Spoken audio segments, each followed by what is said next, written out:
من بخوریف نوروزشاه شاهدیچ دиректор مؤسسه تعلیمی رقم 45 ناحیه نوروباد اویدی واسه بعد سرآمده خلق تاجیک در دوره جنگ‌های شهروندی همین رو گفتنی هستم که کودکان در اون دوره به زیر لطکوب قرار داشتند و بخصوص برای گرفتن علم دنیوی کودکان را در این خیلی بچه‌ها در آورده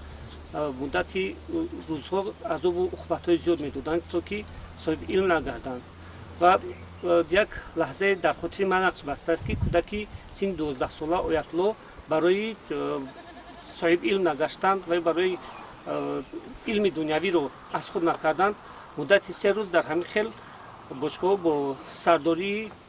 گروهی ملا عبدالله قناتی حزب نهضت اسلام در همین خیل بچه‌ها در آورده 3 روز مدت لعن و خین و عذاب قرار داده شد و نهایت روز سوم با عذاب و عقوبت این